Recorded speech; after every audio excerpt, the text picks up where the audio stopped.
just go ahead and get started. It's my pleasure to welcome everyone to the first seminar of 2022. This is a seminar presented by the Tulane Center of Excellence in Sex-Based Biology and Medicine. My name is Sarah Lindsay. I'm one of the associate directors, and Dr. Franck Mauvais-Jarvis is the director and founder of the center. And so we've been taking this past last semester and this semester to sort of give everyone an introduction on different systems of the body to kind of match up with what the medical students learn in medical school in the different blocks. And so right now we're in the brain, mind, and behavior block in medical school, and we're privileged to have Dr. Louise McCullough to talk to us today about sex and gender in stroke. To give you a little bit of background, Dr. McCullough is originally from Connecticut. She got her BA in psychology from University of Connecticut, as well as a master's degree in experimental psychology and a PhD in neuroscience, followed by an MD at the University of Connecticut School of Medicine. She then completed her internship, residency, and fellowship at Johns Hopkins. She then stayed at Johns Hopkins as assistant professor before she moved back to Connecticut and where she rose to full professor. And then in 2015, she was recruited to McGovern Medical School in Houston to become the Huffington Distinguished Chair in Neurology. She's extremely active in many professional organizations like Society for Neuroscience, American Heart Association. She's received many awards and honors. Just last year, she received the American Heart Association and American Stroke Association C. Miller Fisher, MD, Neuroscience Visionary Award. She's on the editorial board of many important journals like Stroke, Metabolic Brain Disease. She serves an NIH study section. She's very active in mentoring with 12 postdocs, 15 grad students. I stopped counting after that. Many undergrads, medical students, residents, junior faculty. Blah, blah. She's currently, and it just keeps getting better. She's currently PI on 6 grants. That includes some R01s and an NIH Merit Award. She also has an American Heart Association Merit Award, and also interesting, I looked up some information about your American Heart Brain Summer Research Camp, which looks really cool. She has 238 peer-reviewed manuscripts that have been cited over 18,000 times, resulting in an H-index of 80. And this is all in addition to still being an active clinician. So we are very much happy to have you today and look forward to your talk. Great. Well, thank you. And I tend to be a casual speaker, and we're on Zoom, so I don't get any feel of if people are sinking into coma. So if you want to stop me, interrupt me, please feel free to do so, because I'm going to try and give you an overview. And the first 20 minutes, they'd asked me to talk about a bit of a clinical case. So I'm going to talk a little bit about a clinical case and try and tie it into, what we do in the lab. We won't have time to talk about X chromosome dosage or hormone therapy today, but hopefully this will give you a good clinical background in the first part. And then we'll talk a little bit about why age is such an important factor in stroke modeling as well. So sex and gender and stroke, and then throughout the talk, because of the audience, I really want to kind of highlight some differences between sex and gender because they're often confused. Sex is biological, either chromosome, hormone, whatever. Gender is societal's viewpoint of what is considered feminine or masculine and is much more fluid. So I'll try and weave in some examples of differences between sex and gender as well. All right, let's see if I can get this to forward. Or we're just going to talk about my titles. Okay, no disclosures. All right, so to start, because I was asked the first bit to be clinical, I want to make sure you guys understand what I'm talking about. So we're going to talk about sex difference in stroke subtypes, but you first have to understand what are the major stroke types. The common causes or common types of stroke are intracerebral hemorrhage. I'm not sure if you can see my mouse. Can you see it? Yep. So this first one is an intracerebral hemorrhage. So this white stuff here is the skull. So the only thing white you should see on a CT is skull because of the calcium or blood. So this is a very large area of intracerebral hemorrhage, bleeding inside the brain. And it's not going out to the cortex, it's very deep. this is most likely a hypertensive intratumoral hemorrhage. You can see the blood has actually broken into the ventricular system and is causing hydrocephalus. If this person doesn't get an EVD, they are going to herniate. This has had a lot less study about whether there's sex differences. There likely are, but many of them are influenced by other factors like gender. So women may, especially older women, may be more likely to be made palliative care than a man. So there's a lot of different societal impacts on this. Subarachnoid hemorrhage, which is where the bleed, this white stuff, is not in the parenchyma, it's actually in the subarachnoid space. And this is usually from an aneurysm. And this is a clear sexually dimorphic disease. Over 60% of people with subarachnoid hemorrhage are women. It is related to estrogen and tends to affect much younger patients in their 50s. The one we're going to primarily focus on today, it's the one I study mostly in my lab, and also because it's most prevalent, is ischemic stroke. And depending what populations you look at, ischemic stroke usually accounts for anywhere between 80 to 87% of all strokes. Interestingly, in certain populations like China and Asia, they have much higher rates of intrasuberal hemorrhage and than we do here in the US. And here you can see, here's that skull. There's a little calcification here in the choroid plexus and the ventricles. And this hypodense area is a very large left middle cerebral infarct. So it's a big infarct, all this area here. And if you see a stroke on CT, it usually means that tissue is not salvageable. The tissue is dead. And we do not give people like this TPA or clot busters or take them to the cath lab because there's very little benefit. And what you can do instead is cause bleeding into that area of nephrotic brain. So we're going to talk a little bit about the epidemiology of stroke. 1 in 5 women will have a stroke in their lifetime versus 1 in 6 men. Surprisingly, though, in most age groups, stroke is much more prevalent in men than women. This shifts after the age of 70, 75. So not right at menopause, but decades later, women catch up and surpass men. And males are also ischemia sensitive as both neonates and children. So if you have a child that has a neonatal hypoxic ischemia, the boys do much worse than the girls with cognitive outcome, as well as the size of their strokes. But things really change with age, and there's very complex interactions that we don't completely understand with aging, hormone exposure, and chromosomal sex. For example, we found that several genes on the second X chromosome are X chromosome escapees and are very important in neuroinflammation. And we think those genes are repressed when a woman is premenopausal, but after the menopause, there's a brake lifted, and some of these pro-inflammatory X chromosome escapee genes contribute to the damage done in women. And women do die more from stroke, but there's a lot of confounders. So more women die after their stroke. There's more stroke survivors in our country that are women. They're more likely to be disabled after stroke and may require assistance. But a lot of this is also colored by that women are older when they have their first stroke. Average age for a man is 67. Average age for a woman is 72. So, and many women are widowed. So even if they have mild disability, they may end up having to go to a skilled nursing facility because they can't get up 2 steps. They also have higher rates of depression and post-stroke cognitive decline than men. There are certain risk factors for stroke that are very, very sexually dimorphic, obviously pregnancy being one.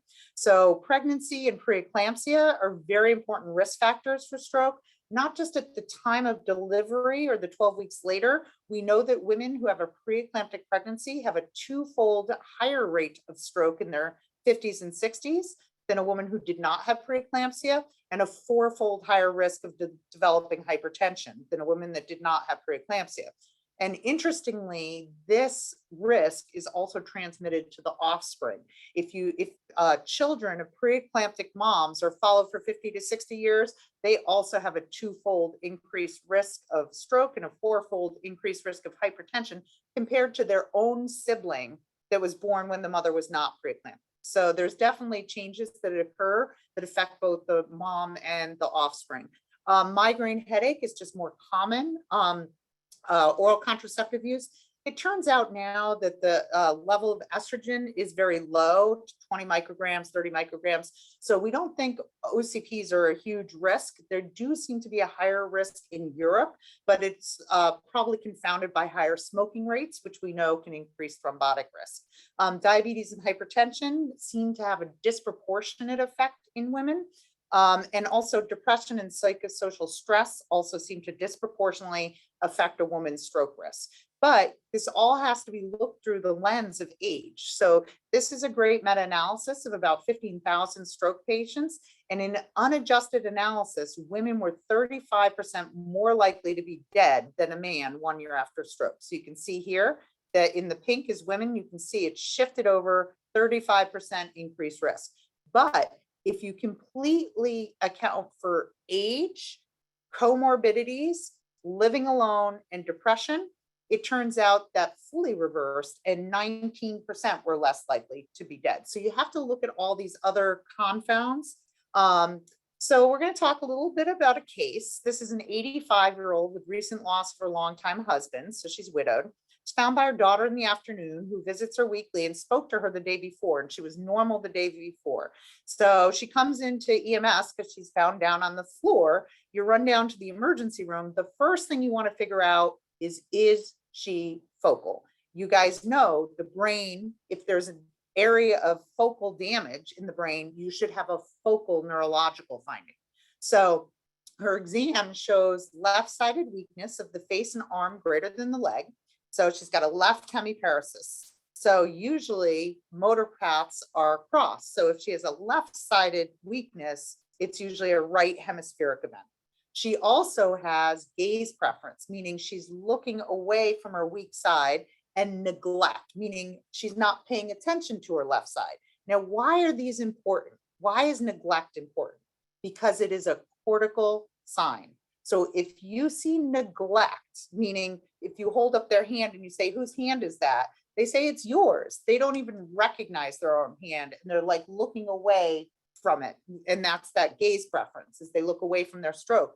So that's very, very important, because a cortical sign means it's a large vessel. If it's a large vessel, that means you must think about the cath lab and thrombectomy. So the focal finding that's cortical on the right is neglect. The focal finding in the left hemisphere is aphasia. So if you have a left MCA stroke, you have aphasia, trouble getting your words out or understanding speech, and a right hemiparesis. This woman has a left hemiparesis and neglect. So does anybody want to, take a guess at where this is? What blood vessel?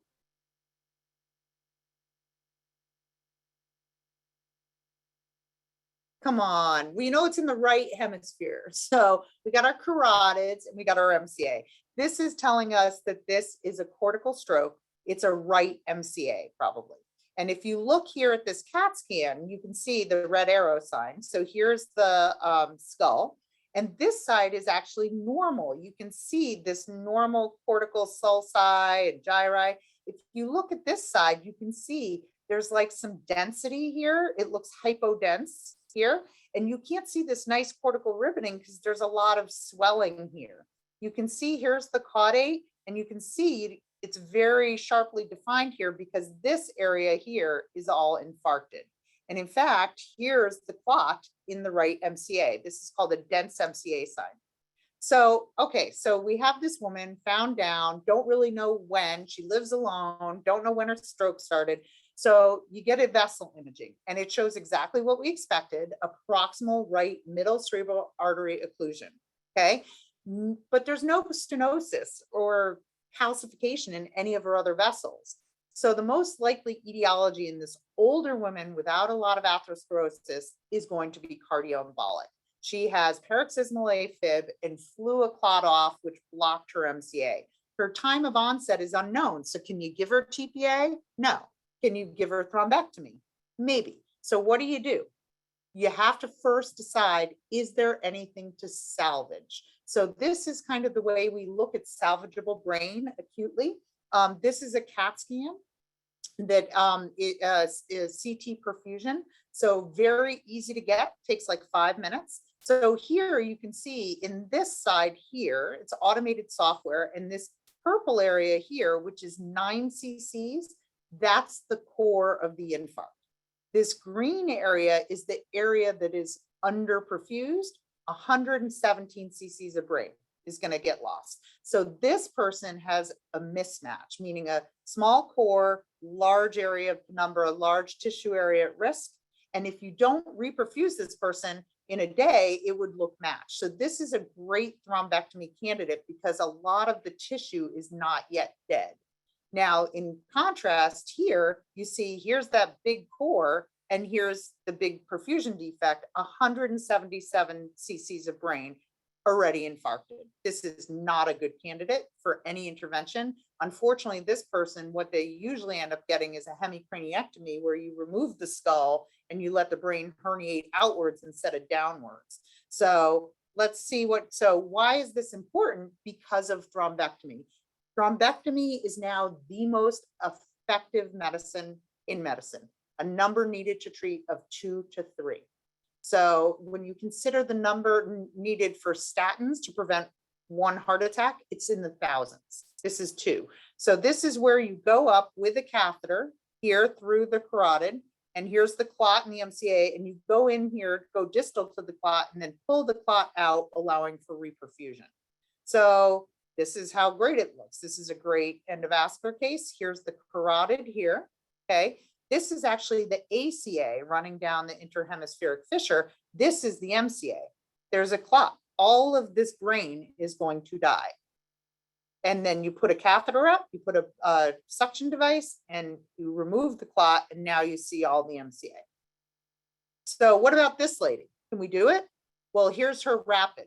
She has a 96 cc core. So she would not be eligible for any clinical trials. The cutoff was 70 cc's. We're now doing large core trials, but we know this is not a good looking scan to go after. So she does have a lot of tissue at risk in the green, but very large core. So very likely to bleed or have a complication if we try and reperfuse this. And here you can see her CTA, her clot's right here. And you can see the difference in vascularity between the 2 hemispheres.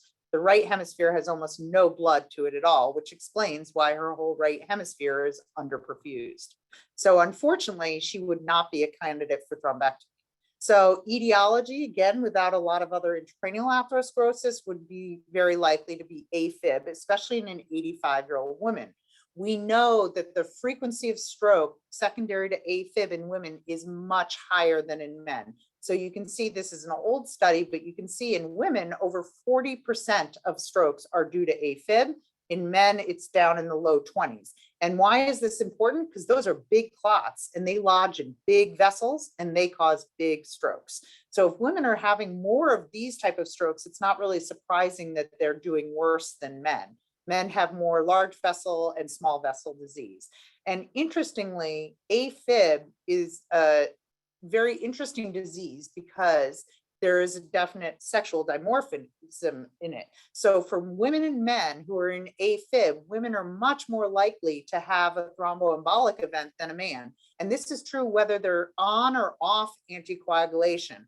So, and this is really notable in the older age group. So basically, if a woman is on or off anticoagulation, they still have greater residual thrombotic risk than a man. And that's recognized in our risk scoring in the CHADS-VASc score. You actually get a point just for being female, because we know that women are more likely to throw emboli. And this is the important thing here. One of my first examples of sex versus gender is we know there's greater residual risk of embolic events, even on anticoagulation. That's biology, okay? Now, a lot of people had thought, oh, the way women are having more embolic events is because they're not getting anticoagulation because they're frail and they're elderly and they're a fall risk. That may be more gender biased.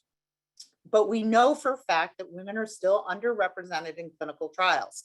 And this is another example of perhaps some gender-based differences. So if you look here in every single type of trial for cardiovascular, stroke, arrhythmia, whatever, women are underrepresented in these trials, except for pulmonary hypertension because it's much more common in women.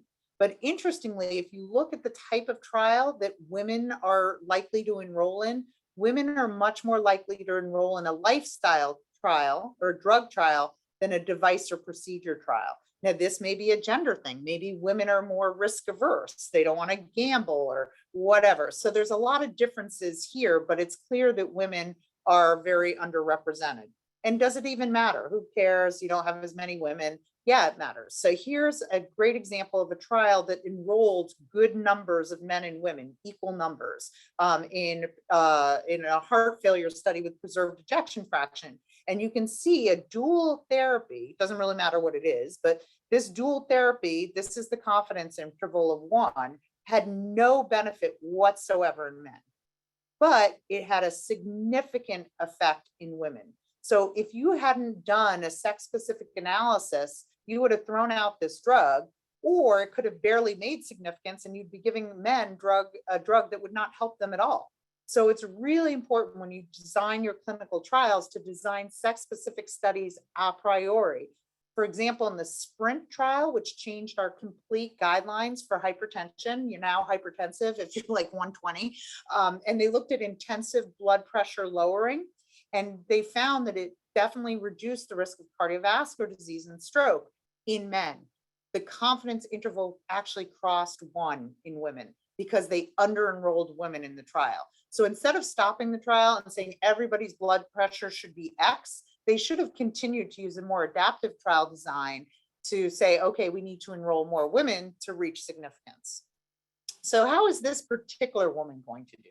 She's more likely to be disabled by her stroke. She's more likely to die from her stroke. She's more likely to end up in a SNF. She's more likely to have post-cognitive deterioration and develop post-stroke depression.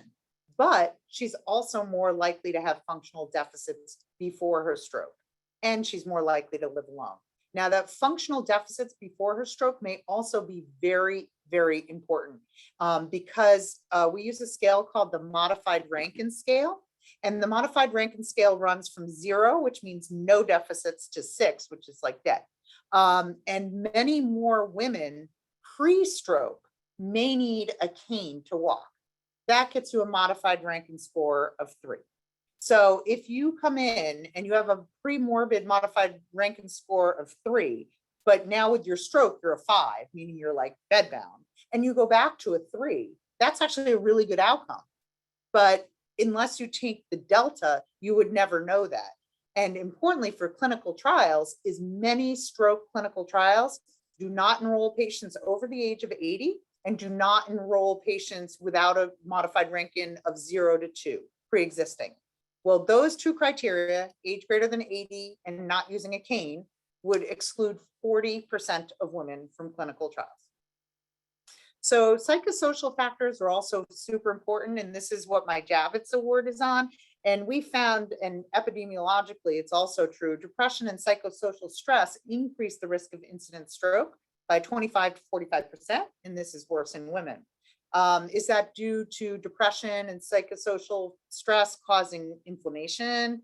Or could it be compliance? Maybe if you're an elderly woman and you have like cataracts, you can't drive, you don't go to the store, you don't get your blood pressure medicine. Is it genetics? So it's very complicated to think about social factors in clinical populations. We do know that social isolation, or in clinical populations, the subjective feeling of loneliness increases the risk of mortality for all diseases, for cancer, for heart disease, for dementia. Isolation also increases the risk of first stroke. It leads to poor recovery, even controlled for stroke size. We know that stroke patients with low social support have increased risk for recurrent stroke. But again, it could be maybe they're depressed, maybe they're drinking, maybe they're smoking, maybe they're not taking their meds. But importantly, 52% of women live alone compared to 29% of men after the age of 80. So this is really affecting our elderly women. So when I was saying how complex it can be to figure out all these other compliance and genetic factors of the detrimental effects of isolation, so we started moving it into a mouse model, because in mice, you can control the environment, you can control the diet. And basically, we use a mouse model called the middle cerebral artery occlusion. We use a lot of different stroke models, but this is kind of our standard, where you insert a suture, a silicone tip suture through the external carotid up into the internal carotid and then lodge it right at the middle cerebral artery. So you can see here's the clot, and this is an India ink of the dorsal and ventral and dorsal surface of the brain. And here you can see that white area where there's no perfusion.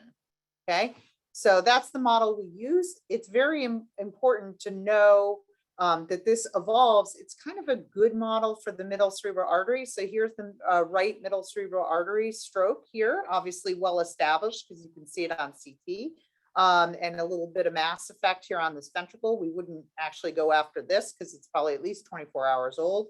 In mice, these are coronal sections, and this is an hour and a half after the stroke. You see the stroke here, the core, which is in the subcortical area, the striatum. Now, over time, that stroke, even despite reperfusion, grows, and it will eventually become the entire MCA territory by 24 hours.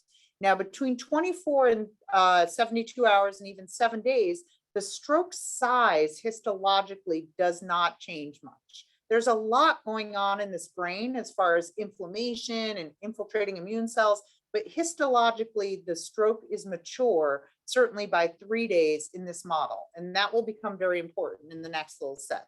All right, so what we did first is we took animals and basically separated them 2 weeks before stroke.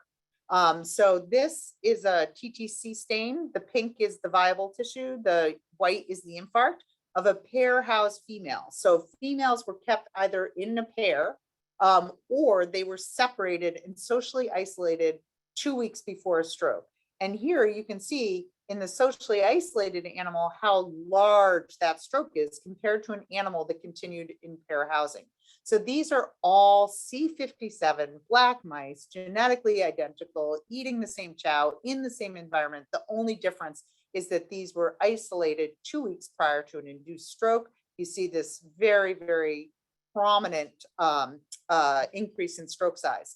And of course, these animals with this much larger stroke have much higher mortality and much worse behavioral deficits. But you'd say, well, no kidding, they're going to look worse because the stroke is 3 times as big, Louise. So what we did is we waited to separate animals. I showed you the stroke evolution, that it's pretty much done by 24 hours or 3 days histologically.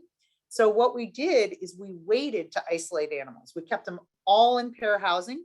We gave them a stroke. And then 3 days later, we separated them. We also looked at temperature and home cage activity, and there were no differences. And if you look here in the purple is socially isolated mice. Here's pair housed with a stroke partner, and here's pair housed with a healthy partner. So both of these mice had stroke. This one had 1 stroke and 1 normal control. And you can see the infarct size was exactly the same. So by waiting a couple days to separate them, you got rid of that increased infarct that we saw with pre-stroke separation. But this is what happened to these mice. We had to stop this study because over 30 days, almost, over half of the isolated animals were dead. And they were not dying of their stroke, and their stroke was the same size. And yet they continued to die. And this is the animal with 2 strokes, and this is an animal with a healthy partner. And we have looked at a lot of video of these mice, and there seems to be a lot of affiliated behavior like grooming and things, which may be very important in this effect. But if you leave these animals alone, despite having the same exact stroke size as the other 2 groups, they just continue to pass away. Now, why is that? We're looking at a bunch of microRNAs. And with social isolation, the microRNA profile differs completely in male and female mice. We don't know why, and we're trying to validate some of these in clinical populations. But the things that are very activated in females seem very involved in immunity and neuroinflammation, and we think that may be worsening their outcomes. So talking a little bit about neuroimmunology, what is neuroimmunology? It is basically the bidirectional communication between the immune system and the nervous system. We used to think, oh yeah, the CNS is an immune privileged site. Well, it's not. T cells and B cells and all kinds of immune cells go traffic in and out of the brain routinely. And that trafficking actually becomes much more pronounced with aging. And it might be that with aging, there's some deterioration of the blood-brain barrier, and CNS antigens may be exposed to the blood, bringing in more immune cells. But we know that inflammation plays a role in numerous neurological diseases, including Alzheimer's. So we started thinking about stroke as a systemic disease instead of an isolated brain disease. What are the peripheral effects that we see in stroke? Thinking about, well, maybe some of these peripheral antigens or brain antigens are getting exposed when they shouldn't be. So stroke is truly a systemic disease. This, some of the early work had been done in the spleen by Keith Pennypacker. This is a sham animal. This is a stroke animal, and this is 72 hours after stroke. This is the thymus, the home of the T cell. So you can see 72 hours after stroke, the thymus completely involutes, and it's probably because it's dumping a lot of its T cells into the population. And the same thing happens with the spleen. So an isolated sterile brain injury causes these dramatic peripheral immune changes. We don't know if it's through the autonomic nervous system or through cytokines, stuff we're kind of working on now. But we spent several days digging through the neck of aged mice, and you can't find the thymus. And it's because as we age, all our T cells have been exposed to antigens. So we have a very small naive T cell pool, and our thymus involutes with age in humans as well. So that kind of made us step back and say, well, wait a minute, like, what are we modeling here? So this is an MRI of a 32-year-old, and you see it looks great, tiny, small ventricles, plump, no ischemia. This is the brain of one of my patients who's 78 and has cerebral amyloid. And you can see all this white matter disease, tremendous amounts of atrophy, ventricular dilation. So should we be modeling a stroke in an age of animal where stroke would never occur? So using 12-week-old animals, that's equivalent to like a 15-year-old. Not that many 15-year-olds get stroke. So we really have to take a step back and say, you know, we probably need to model the disease in the patient that it occurs, which is the elderly. So we know that aging is a non-modifiable risk factor for stroke, but it may be modifiable. But inflammation plays a key role in the pathophysiology of stroke. And by 2050, we're going to have like 90 million people over the age of 65. It's called the silver tsunami. And it's associated with persistent low levels of elevation of circulating markers of inflammation, and it's termed inflammaging. So as we age, we get a chronic increase in cytokines and other inflammatory markers in our brain, in our gut, in our blood. And we know that this can accelerate dementia. So our first studies were to take a step back and say, okay, we need to model stroke in aged mice. So this is a young male. Here's the TTC. Here's a big MCA infarct. Surprisingly, when we did the same exact strokes in aged males, they had much smaller strokes. However, if you look at their deficits, despite having a much smaller injury or infarct, the aged stroke mice had very poor recovery and higher mortality. So we said, okay, what's happening in the brain and the brain immune compartment with aging? So this is flow cytometry showing gated on CD11B intermediate. This is our microglial population. And then CD45. Now CD45 high is a marker of infiltrating immune cells. So in a young sham animal, you have a nice healthy population of microglia. And even in them, even in perfused brain, there are peripheral immune cells, B cells, T cells, etc., in the brain. But when you cause a stroke, you see what happens. The microglial gate drops out, and that's because microglia, like every other brain cell type, is vulnerable to ischemia. So a lot of them die. But look at the huge influx of peripheral leukocytes into the brain. Now, in age, they have a lot more peripheral leukocytes in the brain at baseline. This is an interesting population of these age-related CD4 T cells and B cells. I won't talk too much about today, but very interesting because we think these prime for a detrimental neuroinflammatory response. So they have a lot more baseline, and they have the same things, some microglial dropout, but this is the reflection of the smaller stroke. It's not quite as bad. But what's really important when you look and phenotype these cells, in a young animal, the cells coming in are monocytes. The vast majority of them are these lysic C positive inflammatory monocytes. In aged mice, you see a very large influx of neutrophils.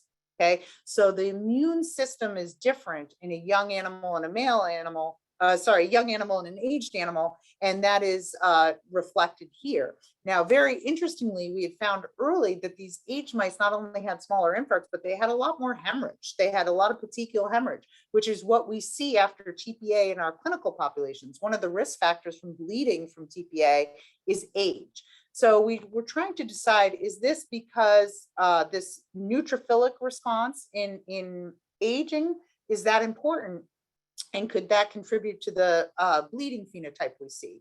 And is it due to the aged neutrophil or is it due to the aged brain? So what we did is we did aged bone marrow transplants, heterochronic transplantation, where we took young animals' bone marrow and put them in a radiated aged animal and vice versa.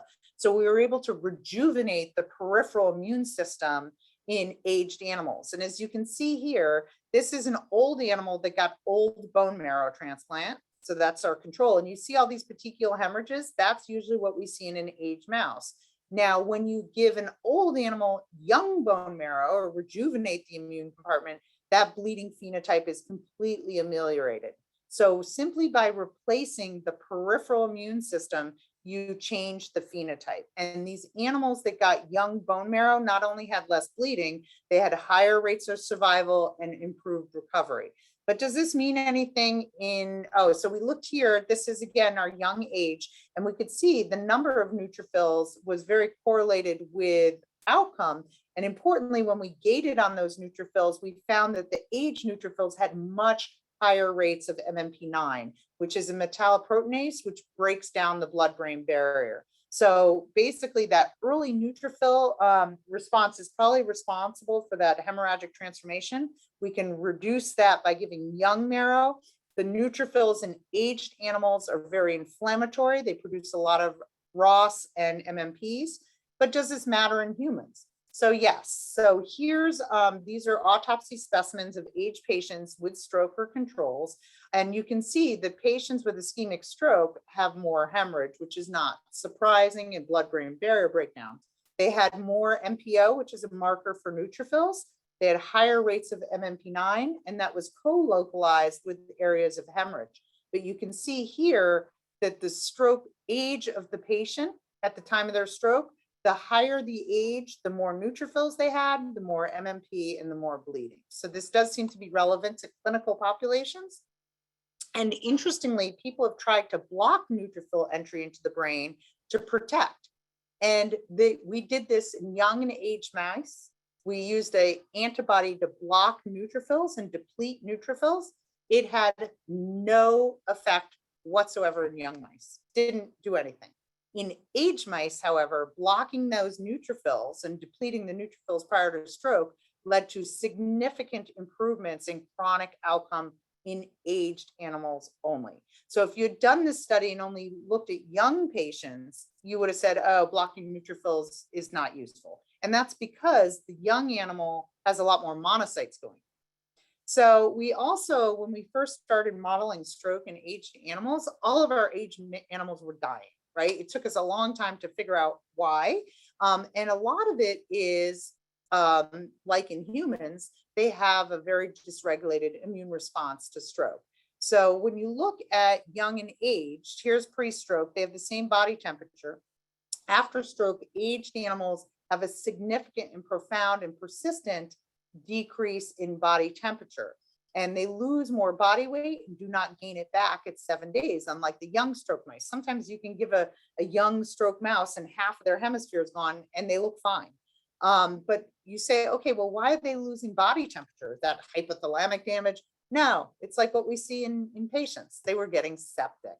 So you can see here, this is IL-6, this is sham, and this is young stroke. Young stroke and age stroke both have a very dramatic increase in IL-6. We know this, it's a very pro-inflammatory cytokine, and it's been correlated with outcome in patients as well. But in young mice, you can see by 24 hours, it's back down to normal. In aged animals, it's persistent. Even a week later, they still have high levels of pro-inflammatory IL-6. They also show a change in the lymphocyte to myeloid ratio, which is a feature of immune suppression. So, okay, these animals are losing body temperature, they're dying, maybe they're getting septic, so we should look. So we took a bunch of stroke animals and we ground up a bunch of their organs. This happens to be a blood agar plate from the mesenteric lymph nodes. Those are the lymph nodes that drain the gut. This will become important. This is age stroke. And you see all these little dots here? These are all bacterial colonies compared to the few that you see in young. So clearly, aged animals have more bacterial burden in their peripheral organs and lymph nodes than a young animal. Okay, and that's a colony forming unit. So what we did then is we're like, well, I wonder if these are different. So we swabbed these and sent them for 16S sequencing to identify the species of bacteria. And interestingly, the species of bacteria were really different in the lymph nodes from young mice and the lymph nodes of aged mice. So is it that aged mice are letting more of these detrimental gram negatives out? Or is it that the composition or where they're coming from is different?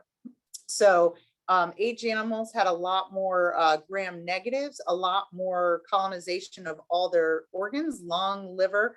But when we looked at these, many of them were gut derived. So why are these gut derived bacteria ending up in the liver, in the lung, in the lymph nodes? And this is what happens when you consider stroke as a systemic disease. This is the gut and how it changes after stroke. This is the lumen, which is where all the bacteria are. This is called the microbiome. This is the mucus layer. This is made by goblet cells, and this is a barrier between the host. This is the host lamina propria, and this is the bacteria, and it forms a nice barrier. You can see what happens with aging. This is just aging. You see a lot more inflammation and disorganization of the mucosal layer is very thin. And then this is what happens after stroke. So you can imagine the luminal contents, including bacteria, are going to go into the host. And that's how it's seeding all those peripheral organs with gut-derived bacteria, because the gut becomes very leaky after stroke. Here's another picture of this. Another way we protect ourselves besides our mucus barrier is with the hypoxic barrier. So the lumen, the bacteria cannot cross into the host epithelium. And you can again see after stroke that barrier is completely destroyed. So here is a fish stain. Here, the fish stain is red. That is a stain for bacteria. The blue is the host. That's the epithelial cell. The black gap is the mucus layer. And you can see what happens after stroke. The mucus layer is destroyed, and here come those bacteria. And you can actually watch them climb into the host, and then they disseminate out into the organs. So how do you investigate what's happening in the gut? Is it the composition of the bacteria itself that's different? Or is it that the gut integrity is worse in an aged animal? And it's both. So we use multiple tools to study the biome. You can deplete animal natural biome with antibiotics. You can use germ-free mice, which we often do, or you can do fecal transplants, which are similar to those bone marrow transplants. You can take a young biome and put it into an old animal, and an old animal gets a young biome. All right, so the first thing we have to figure out is the biome itself different between a young and an aged animal? And the answer is yes. And this is also true in humans. You can see here that the young and aged biome don't even overlap on these PCA plots, right? So this is the age biome, this is the young biome, and the young biome has a lot more of these bacteroides, which are beneficial commensal bacteria. As we age, our biome ages with us, and it becomes dysbiotic. And you get a lot more of these firmicutes, which are much more pathogenic than the bacteroides. So when you look at biome studies, you can go down to very small bacterial strain levels. But if you just look overall, we use this F to B ratio as a marker of dysbiosis.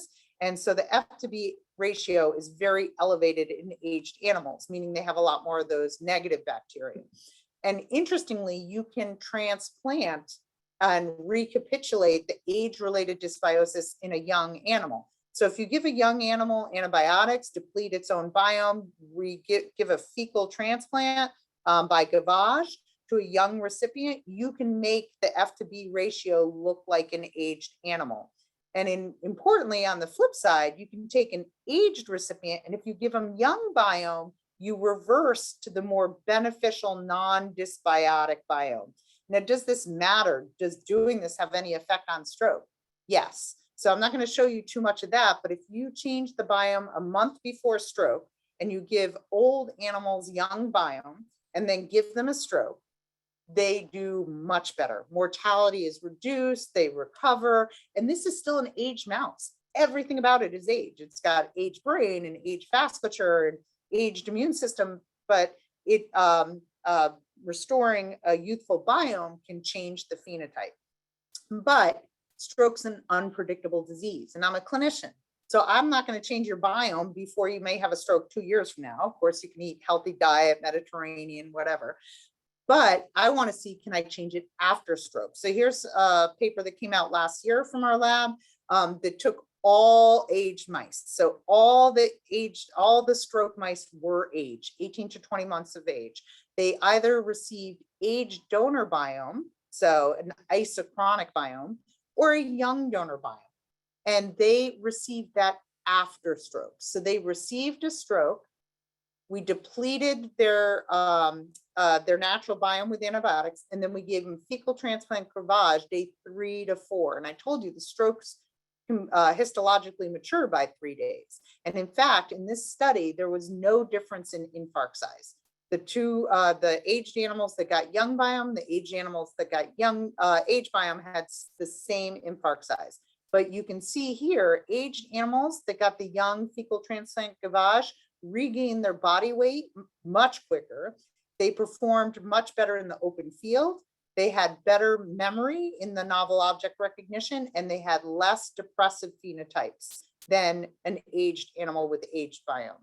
So, and you can see what happens in the gut when you do these transplants. So this is an aged animal with an aged fecal transplant, and this is a young animal. This looks fantastic. They have great mucus layer. Here, it's all disorganized, very thin mucus.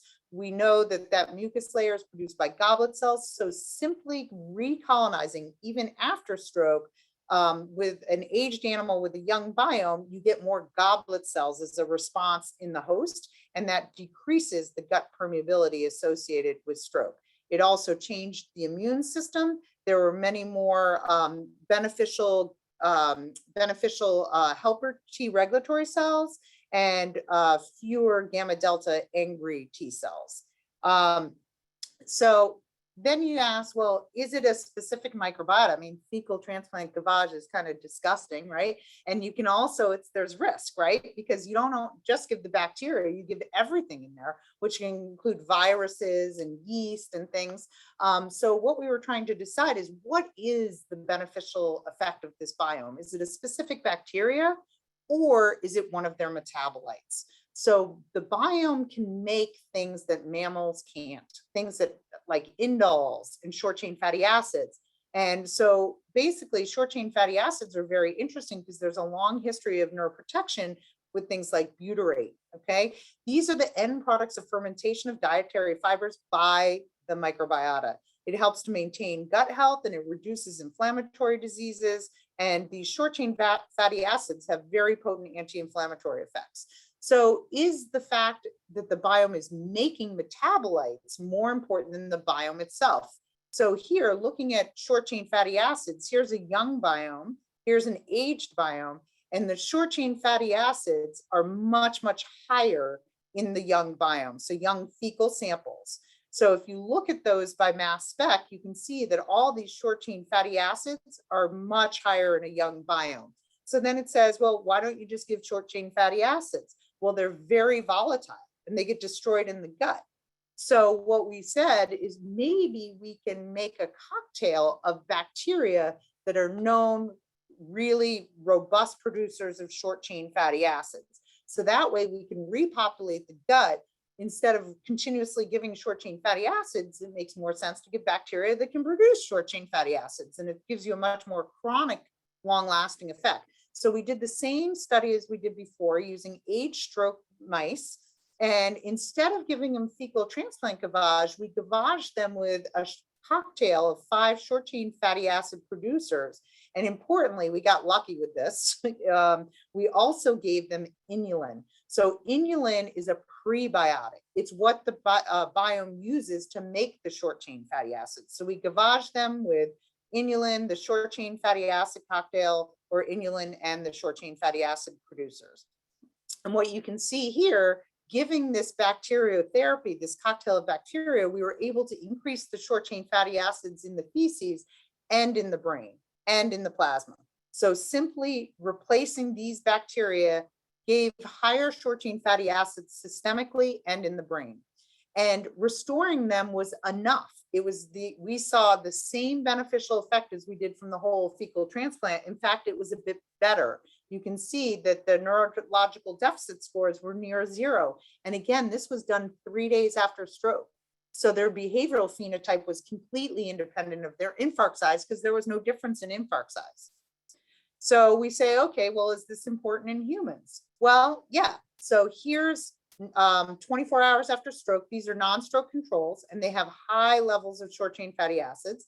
These are some stroke patients' metabolomic data, and you can see there is a significant drop in short chain fatty acids 24 hours after stroke. So is there a potential window for us to intervene with bacteriotherapy to prevent this drop in short chain fatty acids, restore gut permeability, and reduce bacterial translocation and sepsis? And we're going to be starting a small pilot clinical trial trying to do just this in the next couple months. So our biome axis can kind of be summed up by, you have your gut epithelium.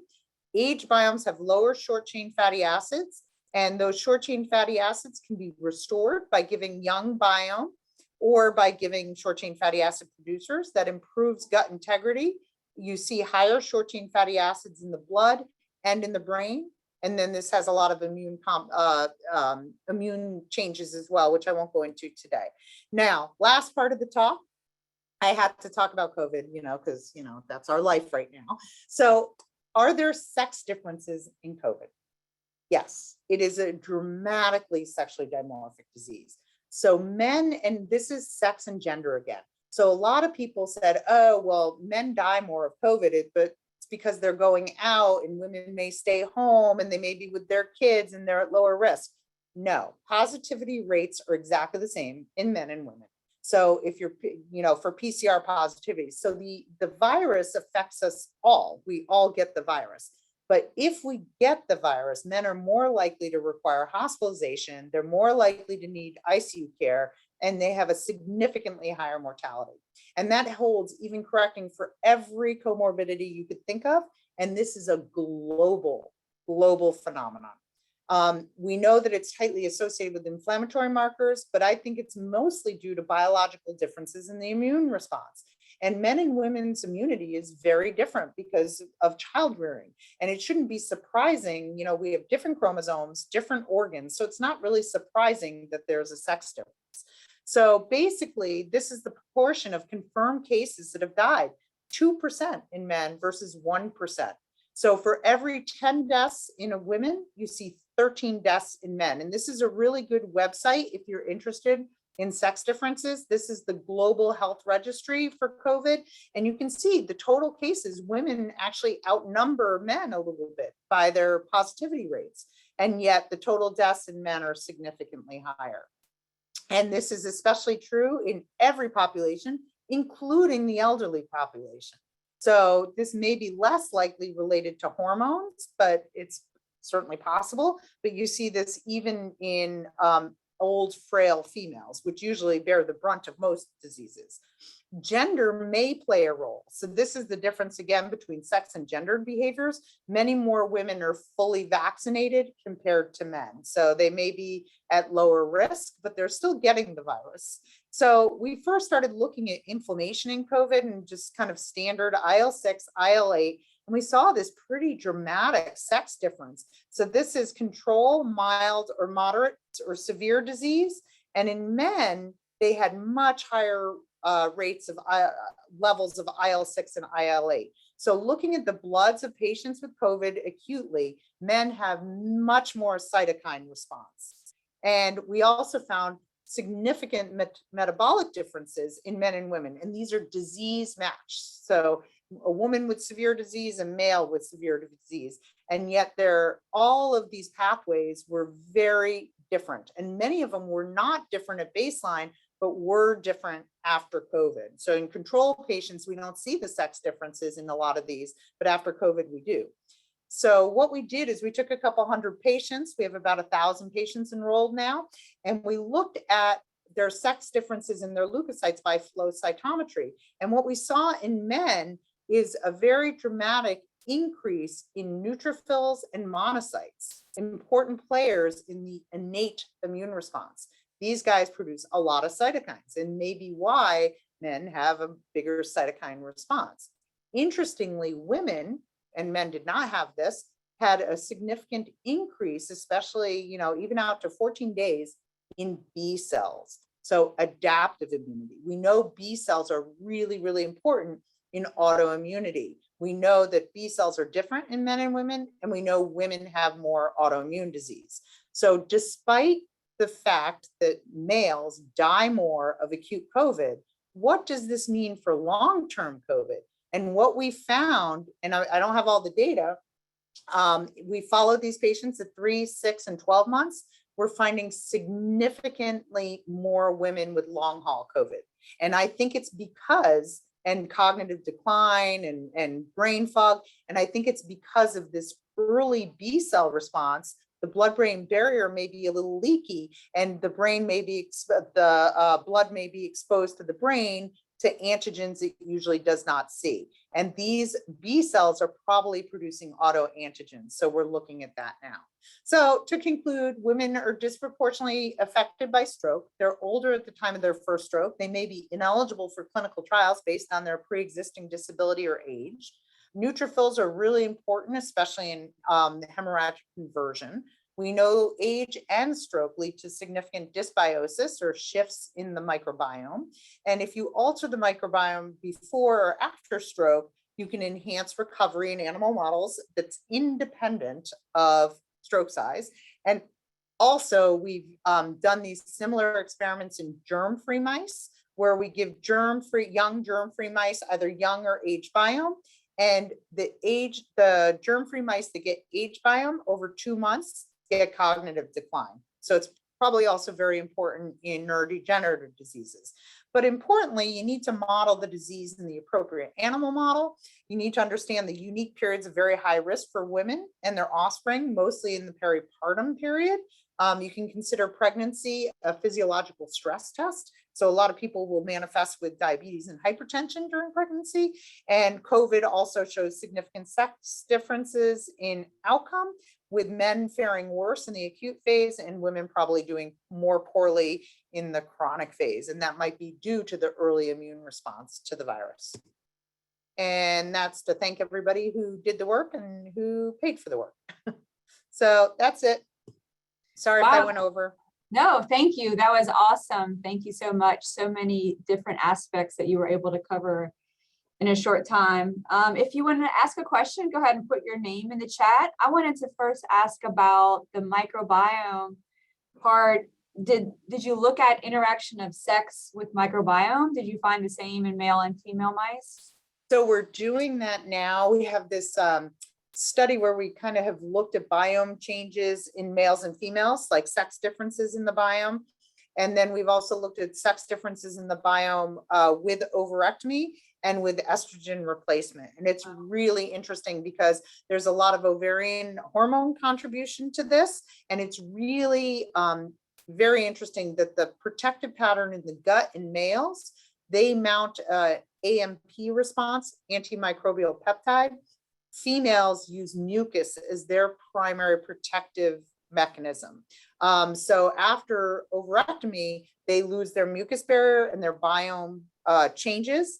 And that seems to be more of a female predominant type of change in the biome. So yeah, we're almost done with that one. Wow. Anyone else wants to ask a question? Frank, do you have any questions? I'm calling on you like I'm the teacher. And you don't have to ask any questions. I can see everyone's name here. My postdoc, Dr. Agola, I'm sure you have a good question to ask.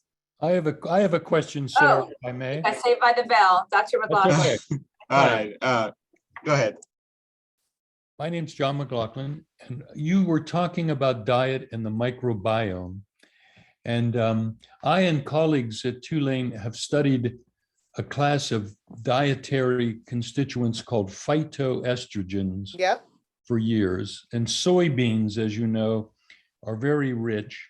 A diet with a lot of tofu actually has measurable biological estrogenicity. Mm-hmm. And I was going to ask, do Japanese women and men, do you see any difference in stroke risk or stroke incidence based on dietary estrogens? It's a great point, but it's super hard to take out all the variables. So much higher rates of smoking in Japan, especially in Japanese men.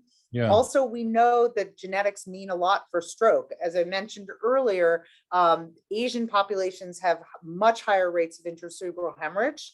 And it's probably because of hypertension and smoking. They also get much more intracranial disease. In Caucasians, you'll see a lot of disease in the carotids or extracranially, whereas in Asians, you see intracranial disease. So the stroke phenotypes are so different, it's hard to really know if you could layer on some effect of diet unless you do a clear dietary intervention, measure phytoestrogens, measure whatever levels.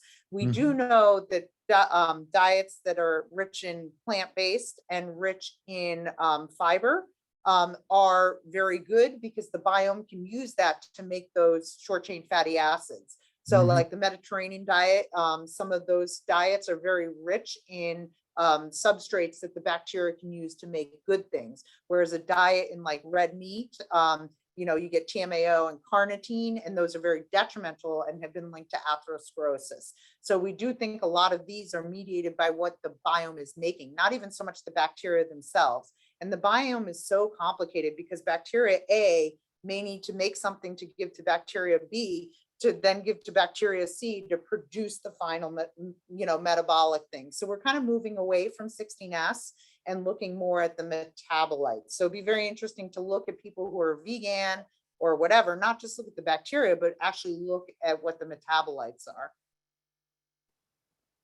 They always say you are what you eat. Exactly. And you have a gut instinct. Yeah. So, obviously a diet low in red meat and carnitine, eggs, and a diet high in fiber and, the true grains and soybeans and stuff like that is obviously good for your gut and probably good for your brain. Dr. Agola? Thank you, Dr. McCullough. I really enjoyed your presentation today. My question goes to the very last part of the presentation where you showed the COVID data and how there's the sex difference between men and women. And going back to like basic biology, the fact that the X chromosome is so rich in immune cells. And I feel like now this is becoming a double-edged sword because on one end, it leads to the quick recovery for the female, but on the other end, it brings the long-term effect of all these adverse effects that come along after they recovered.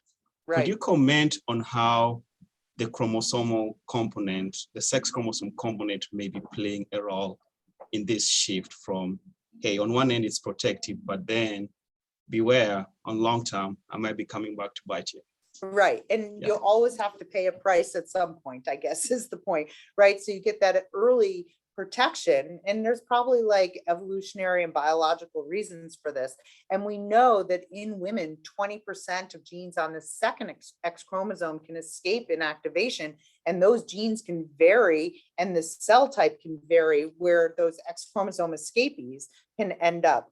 A lot of this probably is related to genes on the X chromosome, like toll-like receptor is on the X chromosome. So there may be some chromosomal effect as well as a direct effect on the way the immune cells mount their response to COVID. Interestingly, also, one of the early things we did, but it didn't pan out, was the co-receptor used for viral entry into cells. So there's the ACE receptor, and then there's a receptor called TRMPSS, and that is a co-receptor that if it's expressed, more virus gets into the cells. And interestingly, that is expressed highly on the pulmonary epithelium and the prostate epithelium. So we thought, oh, maybe men are getting a higher dose of virus because they're getting more viral entry because TRMPSS. We found out it was really tightly correlated with severity, but haven't really been able to find out if it's related to sex. But that's one of the things you could think about, you know, the toll-like, I think it's 7 is on the X chromosome, and women may have more of that. I would have assumed that would have led to more cytokines, but it didn't. But I think, you know, there's so much biology, basic biology to understand about COVID and these sex differences in immunity. And I think we're just starting to understand it. And this holds true for all immunity, not just COVID. It's the same thing with flu. So, you know, I still think that co-receptor TRMPS may play a role. So we're looking at hormone levels in our cohort now, aromatase, estrogen, testosterone, DHT, and some of these other things to see if we can see a correlation with those in TRMPSS that might explain some of the early vulnerability in men. But those long haul symptoms, I think, are due to autoantigens to brain antigens being expressed. And we have looked at some neural injury markers and some amyloid and stuff, but it's not quite ready for prime time. I haven't looked at all the assays yet, but it's interesting because if it is an autoimmune response, that long haul COVID, and it doesn't come up to like day 7 and day 14, we have drugs that can deplete B cells. So it doesn't make sense in a patient with COVID, with severe COVID, who's a female, does a week after her COVID, do you give her rituximab and deplete those B cells and start again with a new set of B cells? Maybe. I don't know. We might try it. Yeah, Whatever. thank you. That's good. All right, I think we have one more question from Vicky. Do you want to ask your question verbally? Certainly, I can. That was an amazing talk. Thank you so much. Have you looked at the length, the longevity of, you know, beneficial effects for the fecal transplants or the bacterial cocktails? Are they short-lived or long-lived? Will they really replace the ability of the So gut? we know in the post-stroke ones, we followed those mice out 4 weeks and still had behavioral benefits and still had biome changes and still Okay. had, so in the first study we did, we actually gave the fecal transplants 1 month before the stroke. So we know that it's going to last at least a month. And what started us getting on some of the age-related biome stuff was that we saw in those animals in the 1 month before we gave them a stroke, the animals that got young biome started to lose weight, like in a good way. Wow. They had a less obese phenotype. They started running around more. So simply just rejuvenating the biome rejuvenated the mouse. And we're still not sure, is it, you know, bacteria, is it the metabolites, or is it even the bacteria or the metabolites effects on the host immune system?